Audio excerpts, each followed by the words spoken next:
მადლობა სუხთით კრისტიან ჰოფმანს იმისთვის, რომ ის უკვე მრავალი წელია, როგორც სხვა ჩვენი კოლეგები უცხოეთიდან, საფრანგეთიდან, განსაკუთრებით მხარს უჭერენ ჩვენს ურყევ სურვილს ფსიქოანალიზის განვითარების საქართველოში და ფსიქოანალიტიკური ფორმაციის და ამავე დროს მინდა ვთქვა, რომ მიუხედავად არსებული რეალობისა, რომელიც არის, მე ვიტყოდი, ჩემი აზრით კატასტროფული, იმაზე იქეთ, რომ აღარ შეიძლება იყოს ქვეყანაში, ჩვენ გადავწყვეტეთ, რომ გავაგრძელოთ მუშაობა და ძალიან ბევრი მაგალითი ვიცით ფსიქოანალიზის ისტორიიდან, როცა ომების დროსაც კი ფსიქოანალიტიკური ასოციაციები არ წყვეტდნენ მუშაობას, არც ფრანგულ ფსიქოანალიტიკურ ასოციაციაში, პარიზის ოკუპაციის დროსაც კი, არც ბრიტანეთის ასოციაციაში, ლონდონში და ასე შემდეგ, ამიტომ მე ვფიქრობ, რომ ყოველდღიური შრომა და ფორმაში მუდმივად ყოფნა, ჩემი აზრით, არის ის, რაც ახლა ყველაზე მეტად გჭირდება.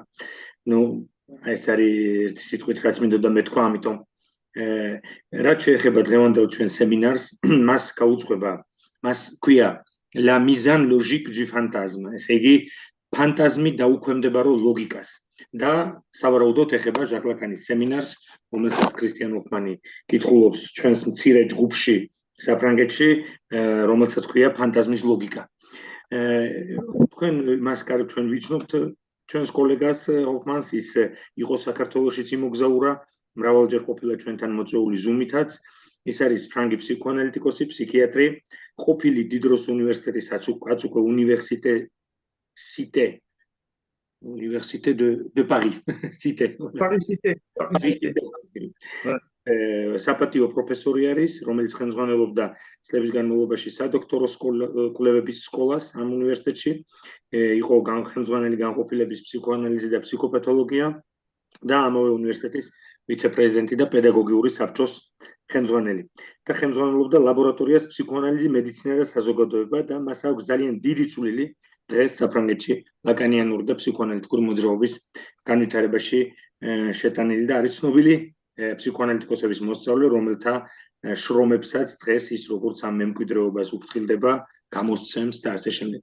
Je dis que tu aussi tu t'occupes de l'héritage de quelques grands psychanalystes comme Mustapha Safwan pour rééditer, pour être, encore une fois, c'est-à-dire dans le discours psychanalytique, son œuvre. J'ai parlé de la situation un peu en Géorgie et j'ai donné quelques exemples comment dans des difficultés sociopolitiques ou même en guerre, les associations psychanalytiques continuent de travailler, de fonctionner. Et justement, maintenant, quand on est dans ces difficultés, dans ces épreuves, que la situation politique et dans ces défis que lance la situation politique, nous devons continuer de travailler toujours, c'est-à-dire honnêtement. Et je te remercie justement pour que tu vas intervenir ce soir et de parler de la logique du fantasme. Et aussi, c'est important parce qu'on commence cette année le travail sur le fantasme dans notre association. C'est-à-dire d'abord sur l'œuvre de Freud, puis on va bien parler de Lacan, de l'objet petit a, et aussi un peu de ce qui signifie le fantasme chez les Anglais comme Susan Isaac et par exemple Melanie Klein. C'est notre parcours et on ouvre ce parcours, ce programme avec ton séminaire. ჩვენ ესე იგი კრისტიან ჰოფმანის სემინარი თხსნით სემინარების ციკლს 2025 წელს, რომელიც მიეძღვნება ფანტაზმს. Voilà. Très bien. Donc bonjour à toutes et à tous. Tout d'abord, je vous présente tous mes vœux pour cette nouvelle année et beaucoup de courage que nous souhaitons partager avec vous et avec d'autres. Et je voudrais remercier Giga pour son invitation. C'est toujours un grand plaisir de répondre à sa demande de travailler avec lui et avec vous. Et je vous en remercie je vous remercie de votre présence. Il est vrai, je voudrais ajouter un mot par rapport à ce que Giga a dit, du fait de voyager, d'avoir l'occasion de voyager un peu dans d'autres pays où il y a des groupes de psychanalystes. Il est vrai que là où il y a un désir d'émancipation par le savoir, il y a une place pour la psychanalyse. Que ce soit en Chine, que ce soit en Amérique latine ou dans un autre pays. Et je crois que notre travail de solidarité par l'analyse et avec l'analyse nous amène effectivement à continuer à construire ce savoir analytique qui nous aide en tout cas à nous émanciper individuellement et peut-être collectivement un temps soit peu. Voilà. უპირველეს ყოვლისა მადლობა მინდა მოგიხადოთ ამ მოწვევისთვის და მინდა გისურვოთ მხნეობა იმ სიტუაციაში, რომელშიც დღეს არის ქვეყანა და მე ყოველთვის დიდი სიხარულით პასუხობ მოთხოვნას, რომ წავიკითხო სემინარი თქვენს ასოციაციაში და ყოველთვის ვდიახ და მე რახან ბევრ ქვეყანაში მიმოგზაურია, სწორედ ფსიქოანალიზის გასავრცელებლად.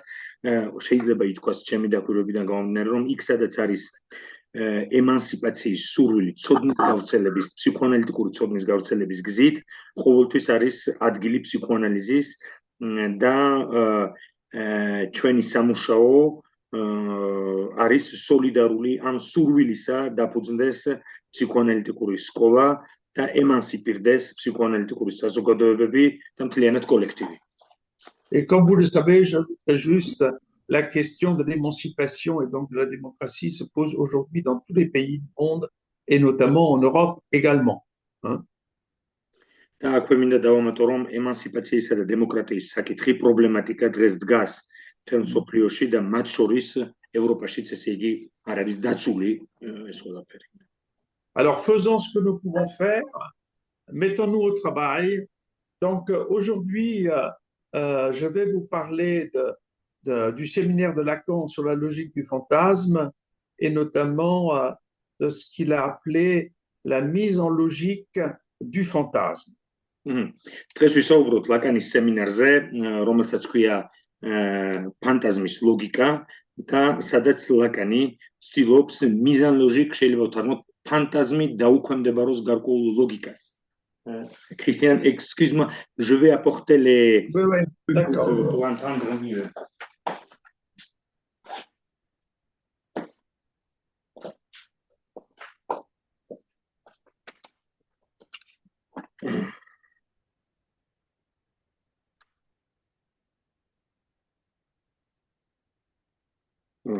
Vas-y, je t'écoute, c'est un peu difficile là de dénouer ça. Voilà. Une sorte de ligature.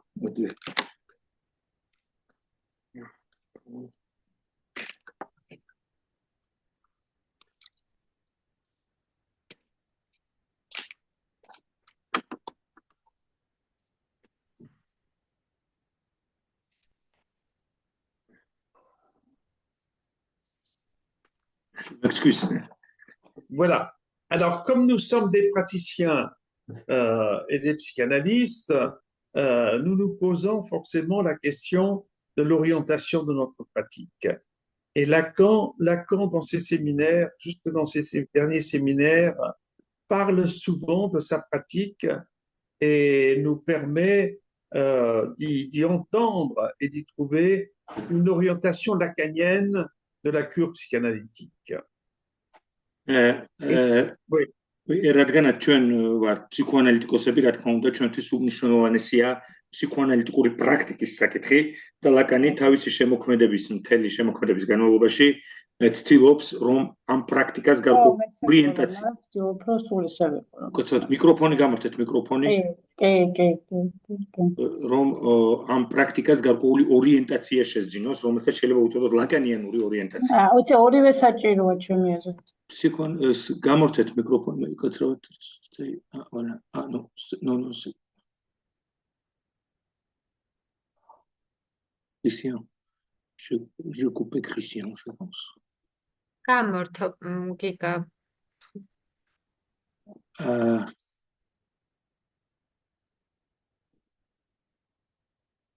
Non, ça va. Voilà, c'est bon là? Oui, oui, c'est Je bon. reviens. Oui. C'est bon. Oui, alors, cette orientation lacanienne, Lacan lui-même l'a précisé très tôt dans son séminaire sur les 4 concepts fondamentaux de la psychanalyse, lorsqu'il dit, Lacan dit, dès ce séminaire, que le travail de l'analyste en séance consiste à repérer dans le discours du patient où est l'objet et où est le sujet. Et que nous avons constamment à nous poser cette question. En écoutant quelqu'un. ლაკანი თავიდანვე განსაზღვრავს ფსიქოანალიტიკური პრაქტიკის ორიენტაციას და მიმართულებას. ბოდიშით გამორთეთ მიკროფონი თუ შეიძლება. ხოსთობა გადმომეცი და მე გამოვთო. არ ვიცი როგორ გადმოგცემა. ჩემს სახელზე უნდა დადგე მაუს მარჯვენათი მე იქ ჰოსტი. Je vais donner le droit parce que je n'arrive pas de couper les micros en même temps et traduire. Et je veux donner cette possibilité à notre collègue, si je le trouve. Charles, le vox caméra.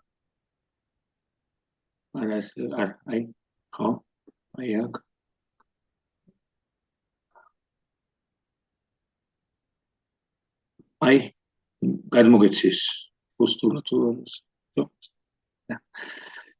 და ლაკანი თავიდანვე განსაკუთრებით მე-11 სემინარში ფსიქოანალიზის ფუნდამენტური კონცეპტები განსაზღვრავს იმას, თუ რა არის ანალიტიკური სეანსის მიზანი პაციენტთან და ამბობს, რომ უპირველეს ყოვლისა ანალიტიკური სეანსის მიზანი არის, რომ განსაზღვროს ანალიტიკოსმა სად არის ობიექტი და სად არის სუბიექტი პაციენტის დისკურსში, სად იკავებს ის ობიექტის ადგილს და სად იკავებს ის სუბიექტის ადგილს დისკურსში. Donc, s'il s'agit pour l'analyste, d'après Lacan, en écoutant son patient ou sa patiente, de repérer dans le discours où est l'objet et où est le sujet, on peut se poser la question, c'est ce qu'on va faire, où est-ce que dans une pratique que nous savons être une pratique du discours, où est-ce qu'on trouve l'objet et où est-ce qu'on trouve le sujet? Subjekti და სად არის ობიექტი ანალიტიკურ პრაქტიკაში ესე იგი ეს ნიშნავს იმას რომ ჩვენ დისკურსში პაციენტის დისკურსში უნდა აღმოვაჩინოთ ობიექტი და აღმოვაჩინოთ სუბიექტი ის ვინც ლაპარაკობს. On pourrait tout à fait dire que le fantasme est la voie royale vers l'objet et le sujet. და ამ თვალსაზრისით რომ აღმოვაჩინოთ სად არის სუბიექტი და ობიექტი დისკურსში სამეფო გზა ამისთვის ანალიზზე არის ფანტაზმი სწორედ ფანტაზმში ჩვენ ვხედავთ ამ მიმართებებს. C'est-à-dire que pour trouver l'objet et le sujet dans le discours du patient, il faut pouvoir repérer le fantasme. ესე იგი იმისთვის რომ პაციენტის დისკურსში აღმოვაჩინოთ სუბიექტი და ობიექტი უპირველეს ყოვლისა უნდა განჭვრიტოთ პაციენტთან ფანტაზმი და ფანტაზმში დავინახოთ ეს მიმართება. Alors pourquoi cela? Il faut pour répondre à cette question revenir à Freud et un texte de 1908, donc très tôt, qui s'appelle Les fantasmes hystériques et leur relation à la bisexualité. იმისთვის რომ ეს გავიგოთ, თუ რატომ არის ფანტაზმი ამ თვალსაზრისით მნიშვნელოვანი, უნდა დაუბრუნდეთ ფროიდის 1908 წლის ადრეულ ტექსტს, რომელსაც ქვია ისტერიული ფანტაზმი და მისი მიმართება ბისექსუალობასთან. Donc, vous voyez, très tôt, Freud y oriente la direction de la cure analytique du symptôme vers le fantasme. აქ ჩანს, რომ ძალიან ადრეულ ხანაში ფროიდი ფსიქოანალიტიკური სეანსის მიმართულებას განსაზღვრავს ფანტაზმით, ანუ ის უკვე ორიენტირებს ფანტაზმით. მისთვის კომპასი ხდება. Dans ce texte, il énonce très rapidement que les fantasmes inconscients constituent le stade psychique qui précède immédiatement les symptômes. ამ ტექსტში ფროიდი თავიდანვე გვაუწყებს, რომ არაცნობიერი ფანტაზმი არის ის ფსიქიკური ფორმაცია, რომელიც წინ უძღვის სიმპტომს, ესე იგი, ჯერ არის ფანტაზმი, იქამდე ვიდრე მოხდება სიმპტომის ფორმაცია. Il ajoutera ensuite que l'intérêt de qui étudie les névroses se détourne bientôt des symptômes pour se porter sur les fantasmes dont ils résultent. შემდგომში ის დაამატებს, რომ ის, ვინც სწავლობს ნევროზს და ვისაც სურს შეისწავლოს ნევროზის სტრუქტურა პაციენტთან, ზურგი უნდა აქციოს სიმპტომს და ყურადღება გაამახვილოს ფანტაზმზე, რომელიც განაპირობებს სიმპტომს. Donc, et ça c'est freudien, la technique de la psychanalyse permet à partir des symptômes de deviner tout d'abord ces fantasmes inconscients et ensuite de les rendre conscients chez le malade. ეს არის წმინდა ფროიდიანული, რასაც ახლა ვამბობთ, მას ფსიქოანალიტიკური ტექნიკა, ამბობს ფროიდი, ნებას გვთავს სიმპტომის გავლით მოვიხელთოთ ფანტაზმი, რომელიც სიმპტომის უკან დგას და რომელიც განაპირობებს დაავადებას სუბიექტთან. Par conséquent, la cure analytique freudienne, comme le dit Freud, suit une méthode de recherche qui mène des symptômes patents aux fantasmes inconscients refoulés. ესე იგი, ფროიდიანული მეთოდი ანალიტიკური მკურნალობის წარმართვისა მდგომარეობს მოძრაობაში სიმპტომიდან, მწვავე სიმპტომიდან მის განმაპირობებელი ფანტაზმისაკენ, ესე იგი, სიმპტომის, ასე ვთქვათ, გაშლა გულისხმობს შიგნით ფანტაზმს. Alors, on peut remarquer déjà que Freud nous en donne la clé dans la suite de son texte en indiquant que grâce à cette relation existant entre symptômes et fantasmes, on parvient sans difficulté de la psychanalyse des symptômes à la connaissance des composantes de la pulsion sexuelle qui domine l'individu, comme il l'a montré dans les 3 essais sur la théorie sexuelle. და შეიძლება ვთქვათ, რომ ფროიდს, ესე იგი, ფროიდი გვაძლევს ამ მეთოდით გასაღებს და ამ, ასე ვთქვათ, კონსტრუქტით გასაღებს, რომ სიმპტომიდან შეიძლება გადავინაცვლოთ ფანტაზმის ანალიზზე, განვშვრიტოთ რა სიმპტომის მიღმა ფანტაზმი და აი ამ კავშირის წყალობით, რომელიც სიმპტომს კავშირი ანალიზის წყალობით, რომელიც სიმპტომსა და ფანტაზმს შორის კავშირის ანალიზის წყალობით, ჩვენ შეგვიძლია აღმოვაჩინოთ საბოლოო ჯამში სექსუალური ლტოლვა, რომელიც უკვე ფანტაზმის უკან დგას. და რომელიცაც არის პაციენტი დომინირებული. Par conséquent, nous pouvons nous attendre à trouver la pulsion dans le fantasme, le tout mis en logique dans le fantasme et prédestinant le sujet aux symptômes. ესე იგი, ჩვენ უკვე ვპოულობთ ფანტაზმში ლტოლვას, რომელიც არის თავარი მამოძრავებელი ძალა თავად ფანტაზმის, რომელმაც გარკვეული ლოგიკით უნდა განაპირობოს სიმპტომი, ესე იგი არის ლტოლვა, ფანტაზმი, სიმპტომი. შესაბამისად, ამ ჯაჭვს უნდა გააჩნდეს გარკვეული ლოგიკა. Alors, je peux vous résumer ça de façon très personnelle en disant, à partir de mon expérience, que analyser le fantasme, c'est analyser la pulsion, c'est-à-dire la jouissance. ჩემი პირადი გამოცდილებით შემიძლია გითხრათ, რომ მოვახდინოთ რეზუმირება იმის, რაც ვთქვით, რომ აანალიზებდე ფანტაზმს ნიშნავს აანალიზებდე ლტოლვას, ან სხვაგვარად ტკბობას, რომელიც არის ფანტაზმში. Donc, cette mise en logique du fantasme fait l'objet du séminaire de Lacan sur la logique du fantasme, qui, comme nous le verrons, est une mise en logique comme mise en structure des relations inconscientes entre le sujet et l'objet. და ეს ფანტაზმის ლოგიკა, ლაკანის სემინარი, ფანტაზმის ლოგიკა ეძღვნება იმას, რომ ფანტაზმის ფუნქციონირება დაუქვემდებაროს ლაკანმა ლოგიკას, ესე იგი სტრუქტურას, რომელიც გადმოსცემს სინამდვილეში ობიექტისა და სუბიექტის ურთიერთობას. ესე იგი, ფანტაზმის ლოგიკა გულისხმობს სუბიექტისა და ობიექტის სტრუქტურირებულ ურთიერთობას. Mais également, on peut remarquer que nous avons esquissé déjà, dans ce que nous venons de dire, cette mise en logique en reproduisant avec Freud une partie de ce qu'on appelle le graphe du désir de Lacan, que l'on trouve dans son séminaire Le désir et son interprétation. მაგრამ ჩვენ უკვე ფროიდთანაც შეგვიძლია დავინახოთ და განვჭრიდოთ ის, რასაც მომავალში ლაკანი უწოდებს ფანტაზმის ლოგიკას და რაც აგრეთვე ჩანს ლაკანის სემინარში, სადაც წარმოდგენილია ეგრეთ წოდებული სურვილის გრაფები, ეს არის სემინარი სურვილი და მისი ინტერპრეტაცია.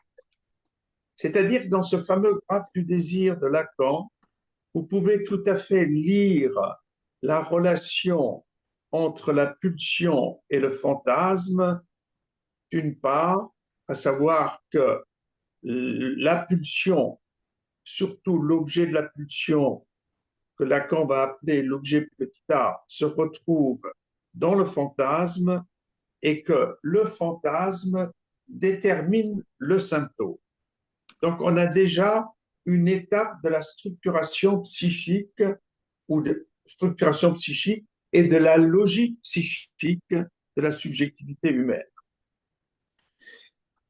უკვე სურვილის გრაფებში, რომელსაც ლაკანი განიხილავს ამ სემინარში, ჩვენ ვკითხულობთ ორი მნიშვნელოვანი კავშირი მხარდება.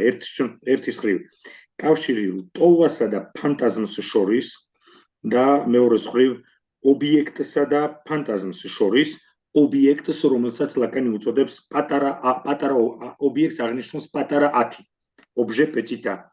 და რომ და ამის შემდეგ უკვე იმას, რომ ფანტაზმი დეტერმინაციას ახდენს სიმპტომის. აქედან გამომდინარე, ჩვენ უკვე გვაქვს გარკვეული სტრუქტურა და გარკვეული ლოგიკა. Alors maintenant, prenons un exemple clinique assez ancien. Je prends souvent cet exemple parce qu'il est très éclairant sur ce que nous étudions, par exemple, ce soir. C'est l'histoire d'une patiente qui me demande un rendez-vous supplémentaire où elle vient m'annoncer que son jeune mari vient de décéder de mort subite. მე მოვიყვან ერთ მაგალითს, ძველ მაგალითს, ჩემი პრაქტიკიდან, ამ მაგალითს ხშირად ვეყრდნობი ხოლმე ფანტაზმის დემონსტრაციისათვის. მე მირეკავს ეს სკალი პაციენტი და მეუბნება მთხოვს, რომ დამატებითი სეანსი დაუნიშნო სასწრაფოდ თუ ეს შესაძლებელია, რადგანაც მისი ქმარი უცაბედად გარდაიცვალა. Alors, face à ce traumatisme de la mort subite de son mari, ce traumatisme qui l'a frappé comme l'éclair, hein, sans prévenir, elle pleure, bien sûr, toutes les larmes de son corps pendant la séance. Et qu'est-ce qu'elle fait, Christian? Elle pleure toutes les larmes de son corps pendant la séance. Oui, elle pleure, oui. ანუ ამ ტრავმის წინაშე, რომლის წინაშეც ის აღმოჩნდა, რომელიც გულისხმობდა მისი ქმრის უცებად გარდაცვალებას, რომელიც მისთვის მეხის დაცემასავით, სეანსზე ეს ქალი მთელი თავისი სხეულით ტირის, მოკლედ ეს არის ცრემლად იღუპა.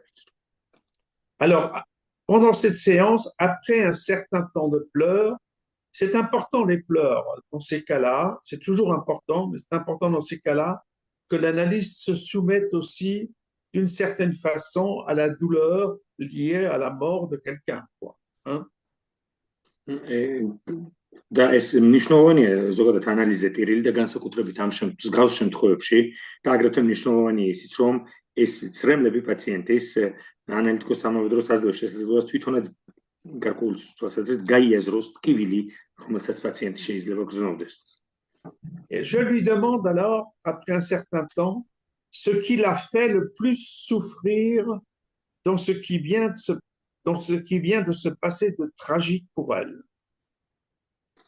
და ამის შემდეგ როცა ის ასრულებს ტირილს, მე მას ვეკითხები, რომ რა არის ყველაზე მძიმე და ყველაზე აუტანელი მისთვის იმ ტრაგედიაში, რომელიც დატრიალდა. Alors écoutez bien, parce que c'est là que le fantasme va apparaître. Là, on va avoir un exemple de fantasme par rapport à une situation tragique de la mort subite de l'objet de son amour. Elle dira, ce qui me fait le plus souffrir, ce qui me donne le plus de douleur à travers la mort de mon mari, c'est que je me sens abandonnée par mon mari. აი აქ სწორედ ჩანს ფანტაზმის მნიშვნელობა და ფანტაზმის ფუნქცია მსგავსი ტრაგედიის შემთხვევაში. ის ამბობს, ის რაც ყველაზე მეტად მე მტანჯავს ამ მოვლენაში, ამ ტრაგედიაში არის ის, რომ მე მან მიმატოვა. Il faut que je trouve le stylo, c'est fini. Oui, Je m'excuse, je suis vraiment piégé ce soir. Ça ne marche plus. Voilà.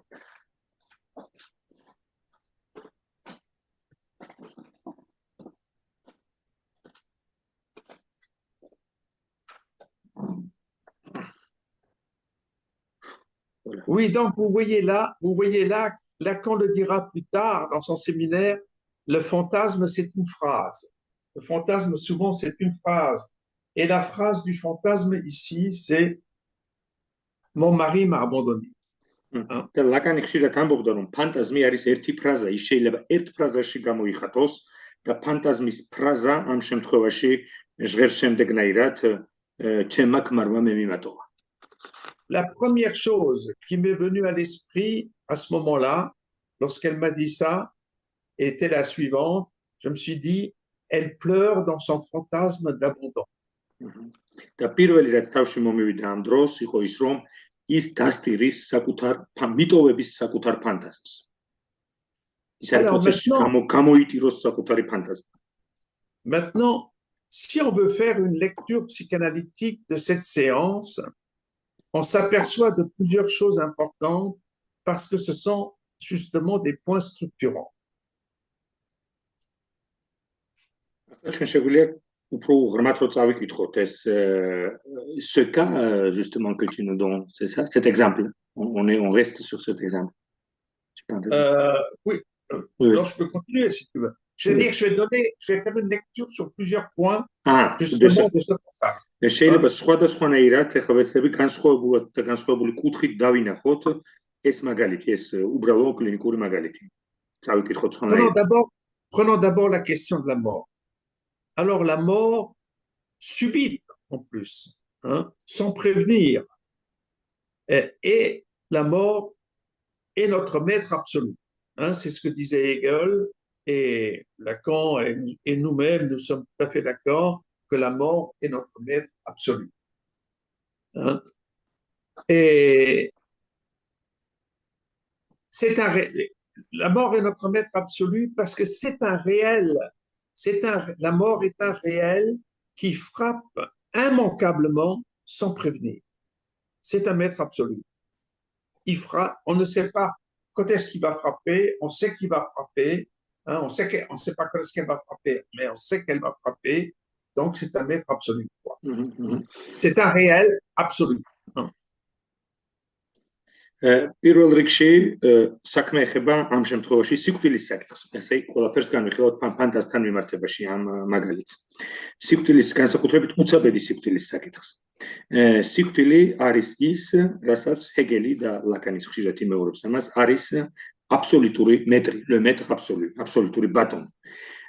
რატომ? იმიტომ რომ ეს არის რეალური ის რეგისტრი, რომელიც გაუფრთხილებლად მოდის. ჩვენ არასდროს ვიცით, როდის დადგება ის. Alors, le fait qu'il s'agit d'une mort subite accentue l'effroi de la mort et lui donne son caractère traumatique. Parce que justement, le sujet n'est pas averti par l'angoisse d'un danger possible de mort, comme c'est le cas lors d'une maladie. ის რომ საქმე ეხება უცაბედ სიკვდილს ამ შემთხვევაში, ეს უცაბედობა ამ სიკვდილისა, ამ ქმრის გარდაცვალებისა არის მატრამვირებელი ფაქტორი, მატრამვირებელი იმდენად, რამდენადაც უცაბედი სიკვდილი არ აძლევს სუბიექტს დროს იმის, რომ მან განავითაროს შფოთვა ნორმალური შფოთვა და მოემზადოს ცუდი მოვლენისთვის. ანუ ის ფაქტურად ზურგიდან ესხმის თავს სუბიექტს. Alors, sans nul doute, la mort est un réel parce qu'elle est sans pourquoi. C'est-à-dire qu'elle est hors sens, ce qui fait la définition du réel lacanien. Le réel lacanien, c'est ce qui est hors sens. Et la mort est le hors sens absolu d'une existence. უეჭველია და ეჭვს გარეშეა, რომ სიკვდილი იდეალურად განასახიერებს რეალურის რეგისტრს ორი რამის გამო. პირველ რიგში ის იმისთომ, რომ ის არის რატომს გარეშე, ანუ არავითარი კითხვა არ ისმება რატომ, სამპურკუა, c'est ça, Christian. Comment? Tu as dit sans pourquoi. La mort est sans pourquoi. Sans pourquoi. ანუ არავითარი რეზონი არ არსებობს და მეორე ის რომ სურვილი ყოველგვარ აზრს მოკლებულია. ის არის აზრის მიღმა და ფაქტიურად ეს არის ის რაც წარმოადგენს ლაკანიანურ განმარტებას რეალურის რეგისტრის. ის რაც აზრის მიღმა მოქმედებს, საზრისის მიღმა. Par rapport à un tel réel hors sens qu'est la mort, le sujet ne peut qu'essayer de se défendre. J'insiste sur l'idée, le sujet ne peut qu'essayer de se défendre psychiquement par un des mécanismes de défense, comme le refoulement, la forclusion ou le déni. და მსგავსი აზრს მოკლებული, აზრს მიღმა მოქმედი რეალურის რეგისტრის წინაშე, როგორც მაგალითად ამ შემთხვევაში ქვის უცებედი გარდაცვალება, სუბიექტი თავს იცავს სხვადასხვა ფორმით. ეს შეიძლება იყოს განდევნა, ეს შეიძლება იყოს ფორკლუზია, ან რეალობის უარყოფა, დენი. Sur cette question de la mort et du hors sens de la mort, du réel, de la mort comme réel, si vous avez l'occasion d'aller voir le dernier film d'Almodovar, La chambre d'à côté, c'est un magnifique film là-dessus. La chambre d'à côté. თუ გაინტერესებთ რა არის სიკვდილის რეალობა, ამავე დროს კარგი იქნება თუ ნახავთ ბოლო ფილმს ალმოდოვარის გვერდითა ოთახი La chambre d'à côté. Alors, qu'est-ce que nous entendons ou qu'est-ce que nous voyons dans ce cas? La patiente met en avant, devant ce réel de la mort, son fantasme d'abandon. რას ხედავთ ამ შემთხვევაში? პირველ რიგში იმას, რომ პაციენტი წინა პლანზე დებს, უпростоრად უპირისპირებს სიკვდილის რეალურობას საკუთარ ფანტაზმატიკურ კონსტრუქციას მიტოვების ფანტაზიას. Et c'est ce fantasme d'abandon qui devient la cause de sa douleur liée à la perte de son mari. ეს მიტოვების ფანტაზმია, რომელიც ხდება მიზეზი მისი მორალური და სულიერი ტკივილისა დაკავშირებული ქმრის გარდაცვალებას. ანუ მას ქმრის გარდაცვალება ამ ფანტაზმის გავლით შეუძლია რომ გამოიგლოს. C'est là que nous percevons que le fantasme est une défense contre le réel. სწორედ აქ ხედავთ ჩვენ რომ ფანტაზმი სხვა არაფერია თუ არა დაცვა რეალურის რეგისტრისგან. იცავდა თავს რეალურისგან. C'est-à-dire une façon de se protéger de la perte et de la mort. ანუ სხვაგვარად ერთგვარი ფორმა ფანტაზმიერი ერთგვარი ფსიქიკური პასუხი პროტექციისა, თავის დაცვისა, დანაკარგისა და სიკვდილის რეალურობის წინაშე.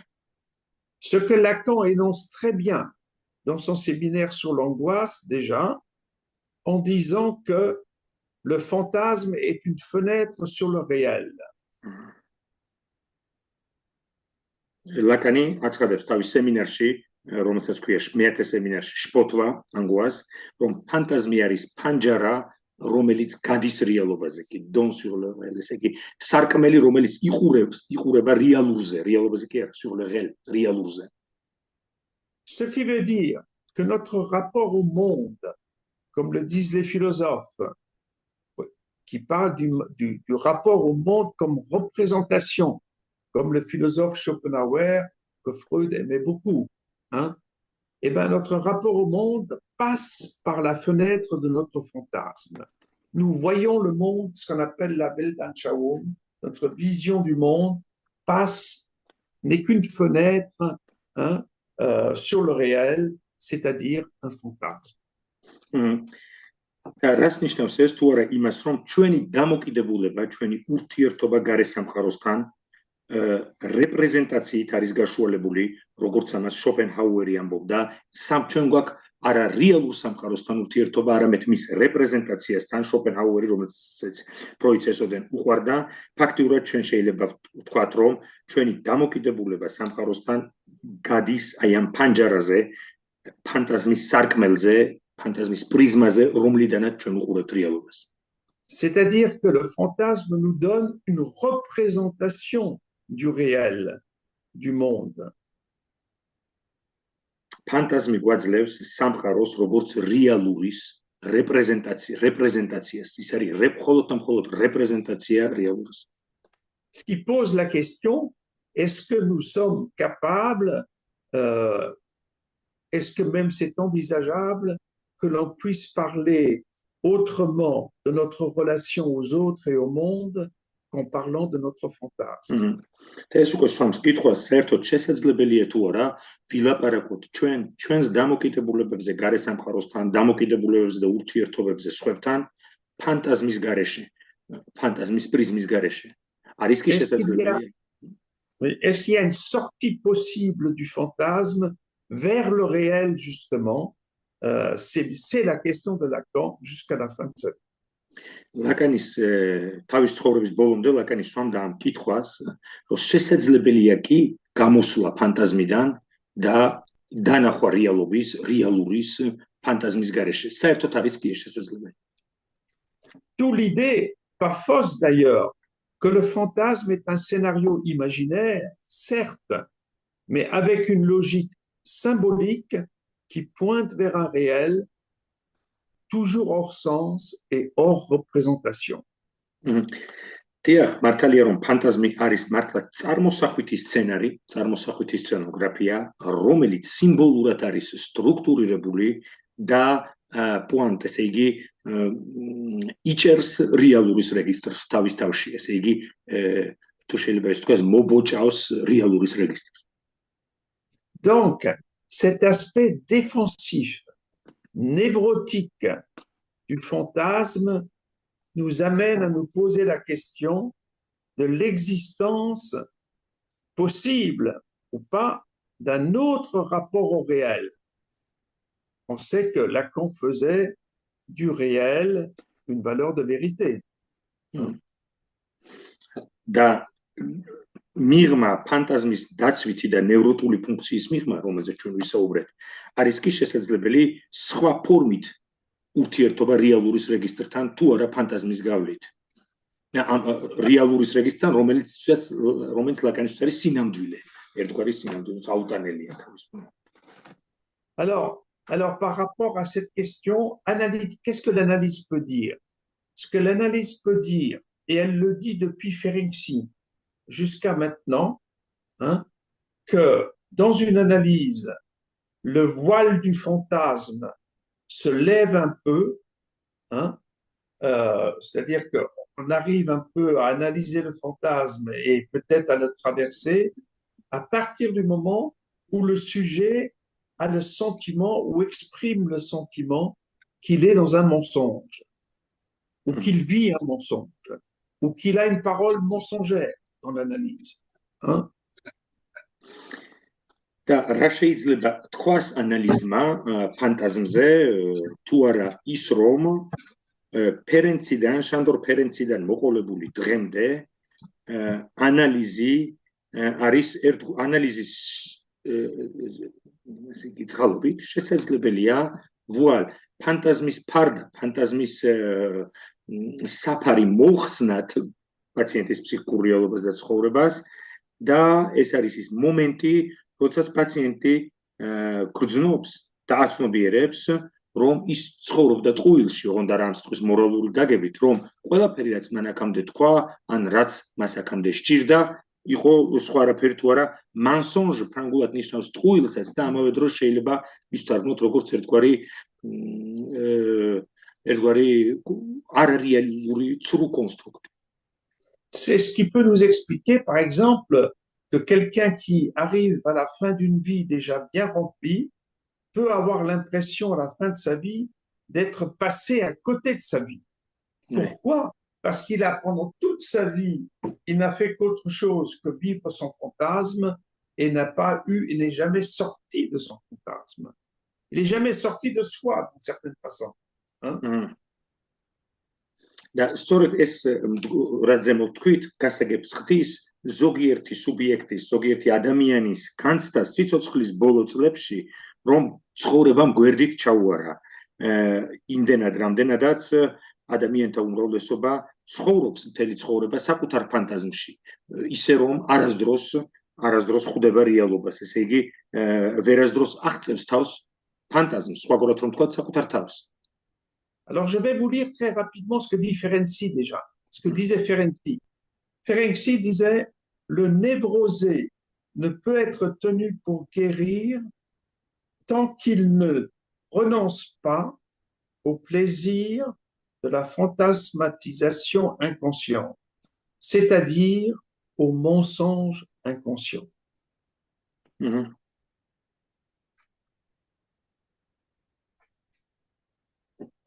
ფერენცის ციტატას წაგიკითხავთ, ჯერ კიდევ ფერენცი ამბობს, რომ ნევროტიკი არ ჩაითვლება განკურნებულად ანალიზზე, თუ უარს არ იტყვის ფანტაზმირების არაცნობიერი პროცესით მიღებულ სიამოვნებაზე, ესე იგი, არაცნობიერ ტყუილზე. ანუ ვერ ჩაითვლება განკურნებულად ნევროტიკი, თუ ის უარს არ იტყვის ფანტაზმირების არაცნობიერ პროცესზე როგორც სიამოვნებაზე. Bref, on peut se poser la question, et Lacan se posait la question, est-ce qu'on peut penser, est-ce qu'on peut jouir en dehors de notre fantasme? Et c'est là que Lacan, à la fin de sa vie, s'intéressait énormément à la question du réveil. Est-ce qu'une analyse peut provoquer un effet de réveil par rapport à la jouissance de son fantasme pour qu'il ait accès à un réel et à une vérité qui soit autre que fantasmatique. და მოკლედ ისმება კითხვა, რომელსაც ლაკანი სვამს, თუნდა როგორც ფუნდამენტურ კითხვას, შეიძლება თუ არა იფიქრო, იაზროვნო, ან დატკბე და მიიღოს სიამოვნება ფანტაზმის მიღმა, ისე რომ ეს არ ხდებოდეს მხოლოდ და მხოლოდ ჩემს სუბიექტურ ფანტაზმში. და ის ინტერესდება აქედან გამომდინარე ისეთი საკითხით, რომელიც შეიძლება ვთქვათ, როგორც გაღვიძება. შეიძლება თუ არა, რომ სუბიექტმა გაიღვიძოს ფანტაზმიდან და დაინახოს სიმართლე ან სინამდვილე სხვა და არა ის სინამდვილე, რომელიც არის მისთვის ფსიქიკური რეალობა, ანუ ფანტაზმი, ფსიქიკური სინამდვილე. C'est la question de ce qu'on appelle du dernier Lacan, à partir du séminaire RSI, où il oriente la cure vers le symptôme pour arriver à un réel, non plus vers le fantasme comme fenêtre sur le réel. Il oriente la cure vers le symptôme, et il dira d'ailleurs que le symptôme est réel. და ეს არის ბოლო ლაკანი, ასე ვთქვათ, განსაკუთრებით მისი ერთ-ერთი ბოლო სემინარი RSI, ანუ réel symbolique imaginaire, სადაც ის უფრო დიდ ყურადღებას ანალიზში აქცევს სიმპტომს და არა ფანტაზმს, ვინაიდან მიიჩნევს, რომ სიმპტომში არის ჩაკერებული რეალური რეგისტრი, რომელსაც სუბიექტი უნდა შეხვდეს ანალიზზე, გადაკვეთოს. Mais jusque-là, pour Lacan, la fin de la cure consistait à traverser le fantasme, vers ce réel, justement. აქამდე ლაკანისთვის ანალიზის დასასრული ნიშნავდა გადაკვეთას ფანტაზმის, საკუთარ ფანტაზმში გავლას, გამჭოლი გაგებით, სიტყვის, იმისათვის, რომ სუბიექტი შეხვედროდა საკუთარ რეალურ რეგისტრს. Cette traversée du fantasme reste encore aujourd'hui un passage nécessaire de toute analyse, avec l'espoir de pouvoir peut-être aller un peu plus loin que cette déjà complexe traversée du fantasme pour arriver à appréhender un peu de ce réel, de cette vérité. ეს ფანტაზმის გადაკვეთა დღესაც მნიშვნელოვანი მიზანია ანალიზის და მეორე მიზანი არის, რომ მას შემდეგ რაც სუბიექტი გაივლის საკუთარ ფანტაზმს, გადაკვეთს მას ანალიზზე, შეხვდეს რაღაც ნაწილს, ნაწილს იმისა, რასაც უწოდებთ რეალურს როგორც Alors რეგისტრს. revenons encore à notre cas clinique. Il nous faut encore éclairer ce que Lacan appelle la mise en logique du fantasme. Nous avons affaire, oui, nous avons affaire à un fantasme d'abandon qui vient recouvrir le réel de la mort du mari de la patiente. ანუ დაუბრუნდეთ ჩვენს კლინიკურ შემთხვევას, რადგან ჩვენ კარგად არ განმარტეთ ის თუ რა არის ფანტაზმის დაქვემდებარება ლოგიკას. სად არის რომ დაუქვემდებაროთ ფანტაზმის გაგება გარკვეულ ლოგიკას. რა არის ამ მაგალითში? პირველ რიგში ეს არის მიტოვების ფანტაზმი, რომელსაც ეს ქალბატონი ავითარებს მისი ქმრის გარდაცვალების უცაბედი გარდაცვალების როგორც რეალური რეგისტრის კვალობაზე. ანუ ამ რეალურსის უპირისპირდება ფანტაზმს. Donc, on peut déjà dire que le symbolique, c'est-à-dire le sens, vient recouvrir le réel dans le nouage subjectif que Lacan appelait borroméen. C'est-à-dire le symbolique passe sur le réel de la mort. და შეიძლება ითქვას, რომ უკვე ამ შემთხვევაში სიმბოლური, ესე იგი აზრი, საზრისი, სიმბოლური, რომელიც ანიჭებს საზრისს, ამ შემთხვევაში მიტოვების ფანტაზმი, როგორც საზრისი, ფარავს, გადაეფარება, როგორც სუდარა შეიძლება მიცვალებულს გადაეფაროს რეალურის რეგისტრს. ანუ ქმრის გარდაცვალებას, ისე როგორც ეს არის ახსნილი ლაკანთან ბორომეული კვანძის შემთხვევაში. Ce que l'on comprend facilement du fait que le mari, lui, n'a rien demandé, il avait rendez-vous avec la mort et il ne le savait pas. C'est ça le réel. Et sa femme lui donne à cet événement tragique le sens de l'avoir abandonné. Pardon, la dernière phrase, Christine. Et sa femme lui donne le sens de l'avoir abandonné. ქმარი არაფერს მოითხოვდა ამ ქალისგან, უბრალოდ მან არ იცოდა თუ მას ჰქონდა რანდევუ, ანუ ფატალური შეხვედრა, უცაბედი შეხვედრა სიკვდილთან. ხოლო ქალი ამ შემთხვევაში ამ მოვლენას აზრს ძენს, რადგან მას აფორმებს ფანტაზმში, რომელსაც ის ერთი ფრაზით გამოხატავს, ესე იგი მიტოვების ფანტაზმი, მე მან მიმატოვა. Dans le fantasme d'abandon, qui est communément partagé par beaucoup d'entre nous d'ailleurs, dans le fantasme d'abandon, on entend la pulsion anale. Vous voyez le rapport pulsion-fantasme. Donc, dans le fantasme d'abandon, on entend la pulsion anale à l'œuvre comme refoulée de son objet déchet, comme l'objet A de ce fantasme. Pardon. Pulsion anale, elle s'identifie. J'ai pas bien compris. Dans le fantasme d'abandon, on entend la pulsion anale à l'œuvre comme refoulé de son objet déchet, comme ce qui est l'objet A de ce fantasme.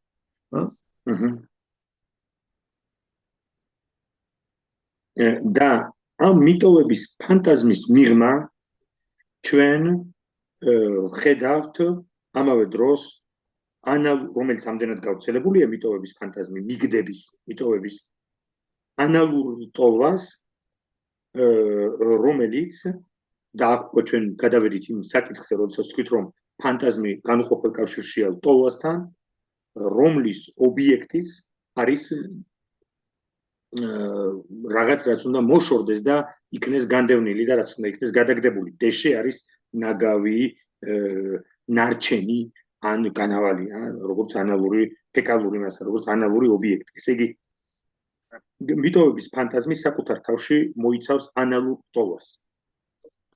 C'est-à-dire que le fantasme d'être abandonné, le fantasme d'abandon, c'est énoncé comme un être abandonné, mais la phrase n'est pas terminée. Il y a une partie de la phrase qui est refoulée, dirait Lacan.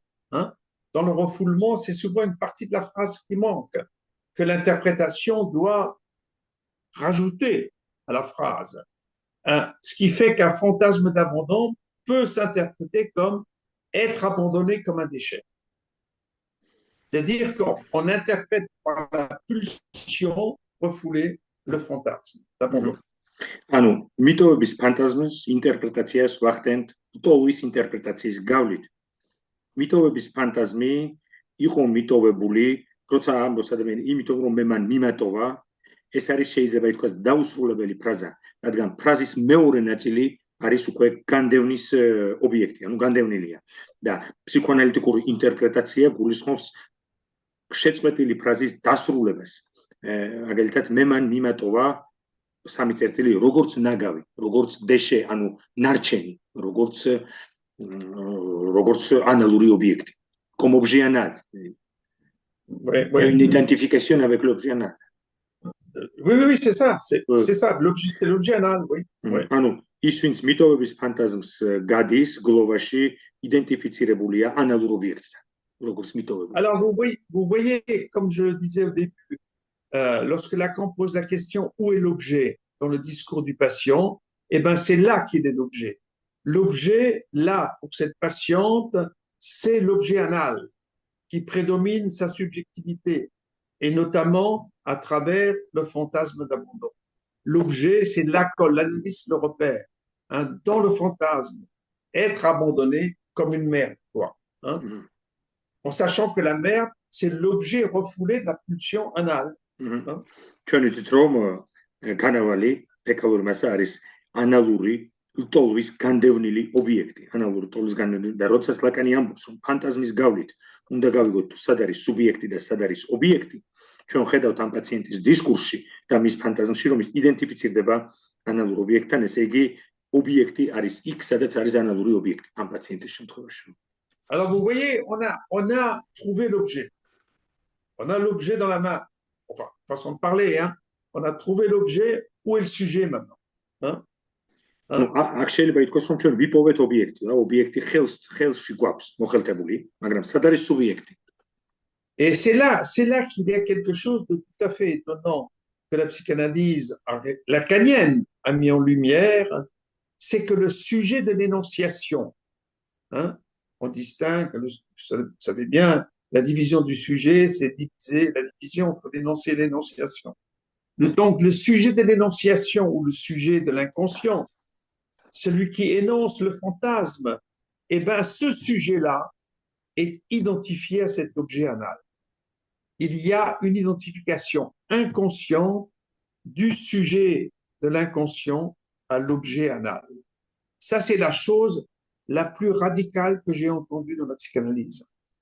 Cette identification du sujet de l'inconscient à l'objet anal, appelé objet petit a, plus de jouir de Lacan. და ჩვენ ვიპოვებთ ობიექტი, სად არის სუბიექტი ამ ყველაფერში და აქ კი ლაკანიანური ანალიზი ჩვენ განსაკუთრებით გვეხმარება, როდესაც ის ვინც ამბობს ამ ფანტაზმს, მე მან მიმატოვა, ეს არის ენონსიაციის სუბიექტი, ანუ წარმომთქმელი სუბიექტი, ის ვინც არის საკუთარი სიტყვის სუბიექტი, ანუ სხვაგვარად ამას ლაკანი უწოდებს არაცნობიერ სუბიექტს, ის ვინც გვაუწყებს ფანტაზმს, quelqu'un qui énonce son fantasme, ის ვინც გვაუწყებს ფანტაზმს. და ეს სუბიექტი სად არის? ის იდენტიფიცირდება ანალურ ობიექტთან, ანუ სხვაგვარად აობიექტთან, რომელიც არის საბოლოო ჯამში დაკარგული ობიექტი, რომელიც ჩამოშორებულია სხეულს, მაგალითად ანალური ობიექტი. Donc, le sujet de l'inconscient vient dans le fantasme s'inscrire sous l'objet petit a, de la pulsion qui s'y trouve refoulée. C'est comme si on avait un algorithme petit a tiré et sous la barre on met le sujet divisé. Petit a tiré et le sujet divisé sous la barre. ანუ არაცნობიერი სუბიექტი ჩვენ ხედავთ რომ ამ ფანტაზმში ეწერება როგორც პატარა ა ობიექტი, ანუ მაგალითად ანალური ობიექტი. და ასეთ შემთხვევაში ჩვენ გვაქვს პატარა ა როგორც ობიექტი და დივიზირებული სუბიექტი, ანუ დიდი a ასო გადახაზული, pareil. Alors cette identification, parce qu'il s'agit d'une identification inconsciente, cette identification du sujet à l'objet petit a est ce que Lacan appelle dans le poinçon, parce que vous savez qu'il écrit le fantasme, sujet barré, poinçon, petit a. Hein? Au milieu, il y a le poinçon. hein, qui sont deux relations. Hein. Il y a une relation de séparation, une relation d'aliénation entre le sujet et l'objet, mais je vais en parler. Et c'est ce qu'il appelle le poinçon. Hein. და ეს იდენტიფიკაცია არაცნობიერი სუბიექტის იდენტიფიკაცია პატარა ასთან, ანუ ა ობიექტთან, ლაკანი ამას გამოხატავს ესეთი რომბის ფორმის ნიშანით ასა და ფანტაზმს შორის, ესე იგი ობიექტს, სუბიექტსა და ფანტაზმს შორის. იმდენად, რამდენადაც სუბიექტის ურთიერთობა საკუთარ ობიექტთან ყოველთვის გულისხმობს გაუცხოვებას, სეპარაციას და გაუცხოვების საკითხებს. აუ, ბოდიში, აი აქ ბოდიში რა პატარა კითხვას დავსვავ.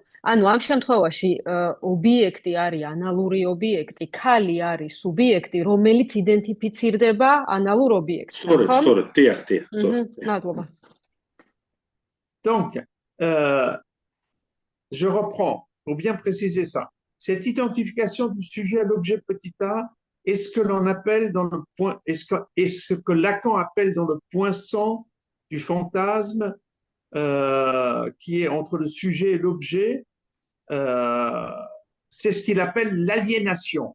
L'identification du sujet à l'objet petit a, Lacan l'appelle une aliénation identificatoire du sujet de l'inconscient à l'objet petit a dans l'autre. Et ce qu'on entend bien dans le fantasme, il m'a abandonné, l'autre m'a abandonné, comme une mère. Hein?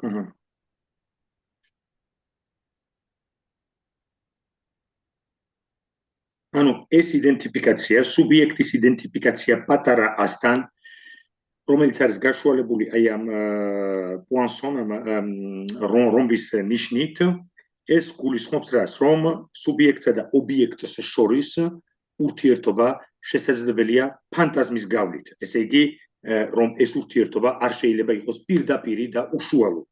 და როდესაც სუბიექტი იდენტიფიცირდება აობიექტთან, ის განიცდის იდენტიფიკაციურ გაუცხოვებას, თუ შეიძლება ასე თარგმნოთ, ან ალიენაციას, ერთგვარ დანთქმას ობიექტში. სადაც ის დესუბიექტივირებულია, რაც ნიშნავს იმას, რომ დანთქმას იდენტიფიკაციაში და ამავე დროს სხვაში, დიდ სხვას გულისხმობთ, რადგანაც მე მან მიმატოვა, ეს მან, ვინც მე მიმატოვა, არის დიდი სხვა, ესე იგი, საბოლოო ჯამში ამ ფანტაზმის დასრულებული ვერსია არის, მე მან მიმატოვა როგორც ნაგავი, როგორც გადასაგდები ნივთი, როგორც ანალური. On entend bien d'ailleurs, c'est une clinique discours, comme on a dit, on entend bien cette identification du sujet à l'objet de la pulsion anale, du fait même que le sujet, il peut dire l'autre m'a abandonné, mais il peut dire aussi, et c'est ça la grammaire du fantasme, il peut dire aussi j'ai été abandonné comme une merde. Donc on entend bien que le sujet est identifié à l'objet petit a. Hein? J'ai été, c'est le sujet abandonné comme un objet déchet. ეს სუბიექტის იდენტიფიკაცია ანალურ ობიექტთან, სხვა მე მიმატოვა ამ სხვა მე ჩემმა ქმარმა, ასე შემთხვევაში ვთქვათ, ხო? განსხვავებული გრამატიკითაც შეიძლება, ფანტაზმს აქვს თავის გრამატიკა, რომელზეც ფროიდი საუბრობს, ხო? რომ მე ვიყავი მიტოვებული სხვის მიერ, როგორც ნაგავი ან როგორც არავინ. Ou par exemple, il y a des patients qui disent que les patients qui étaient vraiment abandonnés dans les histoires amoureuses, que ça veut dire que je suis rien pour lui. Oui. Je suis rien. Rien, ça veut dire les trucs. Je suis une merde. Ou je suis une merde. Rien. Quelque chose qu'on peut jeter. Tu me traites comme une merde. Comme une merde. Voilà. ამიტომ რომ ძალიან ხშირად პაციენტები რომლებიც მიატოვეს, ისინი ამბობენ რომ ესე იგი მე მისთვის არაფერი არ ყოფილი ვარ, არაფრად არ ვღირ ვარ, ესე იგი ვარ ნაგავი, ანუ განავალი, ანალური ობიექტი. Alors, et je vais conclure peut-être comme ça. Alors, ce que Lacan appelle la traversée du fantasme consiste, cette traversée du fantasme qui était le critère de la fin de l'analyse pendant très longtemps. Hein. Ensuite, il a pensé qu'on pouvait aller plus loin, c'est tout. Hein. Alors, cette traversée du fantasme pour Lacan consiste à ce que Lacan figure dans sa logique du poinçon, justement, par le mouvement contraire à l'aliénation qu'il appelle la séparation. La séparation entre le sujet et l'objet petit petita. Autrement dit, l'objectif de la cure, la traversée du fantasme, c'est de désaliéner le sujet de son identification à l'objet petita par la coupure, par la séparation entre les deux. Et souvent, identification avec l'objet petita par l'autre parental. C'est-à-dire, il est désigné par l'autre parental comme petit tutu, etc. Il donne même des petits prénoms, etc. Exactement. ლაკანი და აქ რომ დავასკვნათ ის რასაც ლაკანი უწოდებს ფანტაზმის გადაკვეთას როგორც კრიტერიუმს ანალიზის დასასრულის ეს არის ის რაც მის ლოგიკაში სადაც არის სუბიექტი რუმბი ანუ ფანტაზმის აღნიშნული პირობითი ნიშანი და ობიექტი და სადაც ჩვენ ლაპარაკობთ რომ სუბიექტი არის იდენტიფიცირებული ობიექტთან პატარა ობიექტთან ან დიდი სხვის მე დავამატე ეს და მეთანხმება ჰოფმანი რომ დიდი სხვის მშობლების როგორც დიდი სხვის მიერ აღნიშნულია ეს სუბიექტი როგორც ობიექტი რომ მოხდეს alienაციის სამუშაო საპირისპირო სამუშაო alienაცია ჩვენ თვითონ ეს არის იდენტიფიკაცია პატარა ასთან სუბიექტის და მასში დანთქმა მასში alienაცია და მოხდეს სეპარაცია ანუ სუბიექტსა და აობიექტს შორის არსებული დამყარებული იდენტიფიკაცია დაიშალოს და სუბიექტი გამოთავისუფლდეს იდენტიფიკაციისაგან რომელიც აღნიშნულია ენაში სხვის მიერ როგორც ასეთი როგორც ჭკვიანი და ლამაზიან ან ლამაზი და შტერი და ასე შემდეგ უამრავი მაგალითი შეიძლება მოვიყვანოთ ჩვენი კლინიკური პრაქტიკიდან ან ასე შემდეგ ça me fait penser aussi à Maud Manoni, quelle est la place de l'enfant dans le fantasme familial de la mère, etc. Bien sûr, bien sûr. C'est ça. Vraiment, chaque analyse, c'est une désaliénation, c'est une séparation. Exactement. Et la désaliénation est une désidentification. Par c'est ça qui est intéressant. Hein? Alors, donc... ეს ჩვენ გვაფიქრებს აი მოდ მანონის თეორიაზეც რომ რა ადგილს იკავებს ბავშვი დედისა და მშობლის ფანტაზმში და მთელი ანალიტიკური სამუშაო არის ეს დეზიდენტიფიკაცია და დეზალიენაცია ანუ თავის დაღწევა ამის Ce qui fait que l'objectif de la cure analytique lacanienne, on pourrait dire, consiste à essayer, à tenter par l'analyse de couper ce reste de jouissance, d'une fixation pulsionnelle, infantile, prégénitale, bref, de couper l'objet petit a comme plus de jouir du sujet.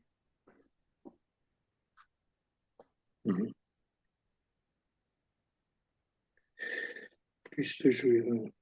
ანუ და სხვანაირად რომ თქვათ ანალიტიკური სეანსის მიზანია, ანალიტიკური მკურნალობის და პროცესის მიზანია ეცადო გადაჭრა ამ სიტყვის როგორც მაკრატლის მოძრაობა რო გავაკეთოთ, ჩაჭრა ეს კავშირი ნარჩენთან, ტკბობისა, ნარჩენთან, რომელიც რჩება უკვე ზრდასრულ სუბიექტში, ტკბობისა, ლტოლვითი, ინფანტილური, პრეგენიტალური ლტოლვითი ფიქსაციისა, რომელიც გულისხმობს სუბიექტის იდენტიფიკაციას პატარა ასთან, ანუ აობიექტთან, ანუ პირველადი ტკბობის ობიექტთან, რომელიც ამავე დროს გულისხმობს plus de jouir. ეს შეიძლება ვთარგმნოთ jouir არის ტკბობა, სიამოვნება, უბრალოდ ტკბობა და plus არის კიდევ და კიდევ ტკბობა. რაც ნიშნავს იმას, რომ სუბიექტი თავისი ფანტაზმით და თავისი სიმპტომით დაუსრულებლად ტკბება.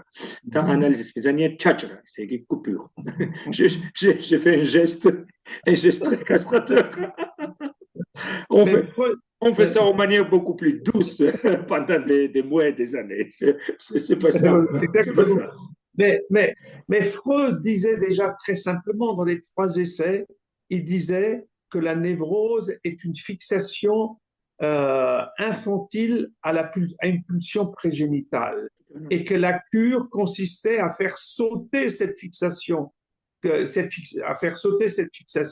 c'est-à-dire cette jouissance dans l'enfant devenu adulte ne veut toujours pas se séparer. Et la cure, c'est ça.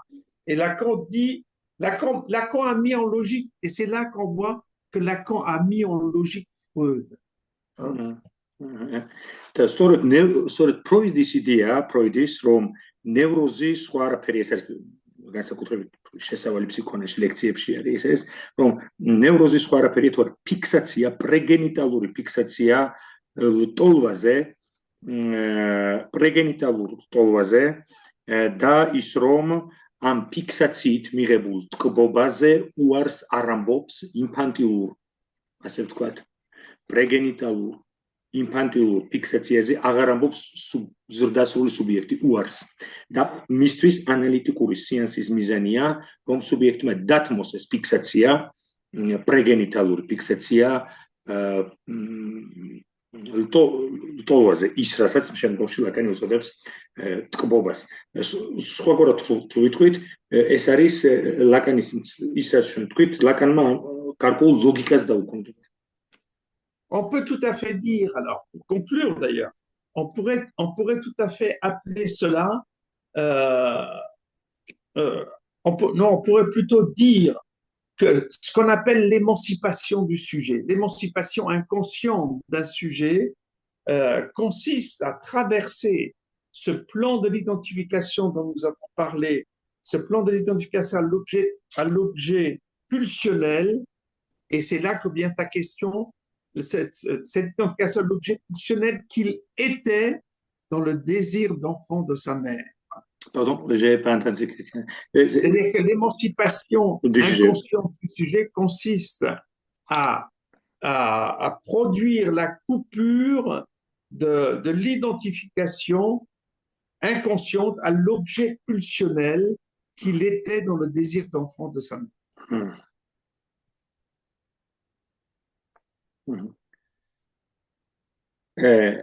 შეიძლება ვთქვათ, რომ ანალიტიკური სეანსი, ანალიტიკური პროცესი არის თუ ჩვენ მას უწოდებთ ერთგვარ არაცნობიერი სუბიექტის ემანსიპაციას, თუ კი ის არის გამათავისუფლებელი, ანუ მაემანსიპირებელი ეფექტის მქონე, არის იმიტომ, რომ სუბიექტი გადაკვეთს ამ იდენტიფიკაციურ პლანს, იდენტიფიკაციურ სიბრტყეს ლტოლვით ობიექტთან და მოახდენს წყვეტას ამ ობიექტთან იდენტიფიკაციისა, გაწყვეტს ამ იდენტიფიკაციას და ამ ლტოლვით ობიექტთან,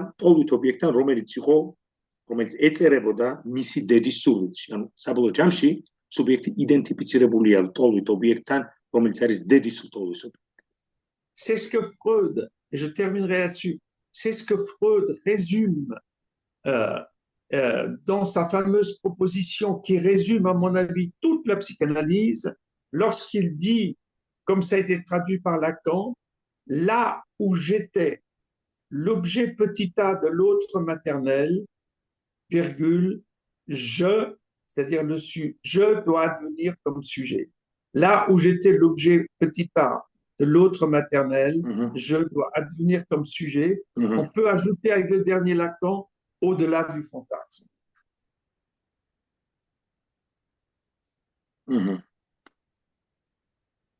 D'ailleurs, j'ai très bien traduit spontanément comme ça ces phrases. Oui, exactement. Ça m'a étonné parce que c'est pas si facile que ça. Ah non. ეს არის ის რის რეზუმირებასაც აკეთებს ფროიდი, mais le phrase de Freud c'est là où il y avait le ça, le moi doit advenir. Ça, oui. C'est le Freud. Ça, c'est la pulsion, hein? Oui.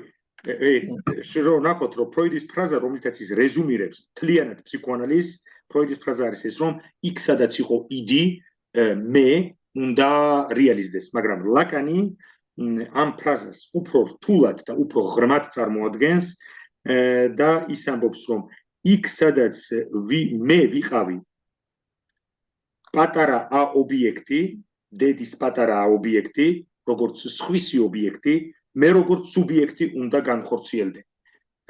და სამი წერტილი შესაძლოა ჩემი ფანტაზმის მიღმა. ანუ იქ სადაც მე ვიყავი და ვიკავებდი პატარა ა ობიექტის ადგილს დედის სურვილში, როგორც სხვის სურვილში, მე როგორც სუბიექტი უნდა რეალიზდე და ჰოფმანი ამ სემინარის მიხედვით ამატებს იქნებ ჩემი ფანტაზმის მიღმა. Merci beaucoup. Merci à toi, Christian. Vraiment, c'était très, très passionnant comme toutes les séminaires que tu donnes en France ou ailleurs. Bon, alors on a un peu de temps de discussion. Malheureusement, je dois travailler à 7h30, donc on a une vingtaine de minutes de discussion, s'il vous plaît. Hein? Oui, juste, j'aurais une petite question. Quel est le destin du fantasme aujourd'hui? Parce que vraiment, le fantasme apparaît où l'objet petit a. Après, quand il y a la perte de la chose, de la chose réelle, par exemple, du scène, après le servage, etc. Le fantasme apparaît après. C'est le fantasme qui aussi vient à la place de cette perte. Quel est le destin du fantasme aujourd'hui? Parce que les patients que nous recevons aujourd'hui sont plus dans le réel. Et leurs angoisses aussi démontrent ça. Il y a toujours des attaques de panique, de déréalisation, etc.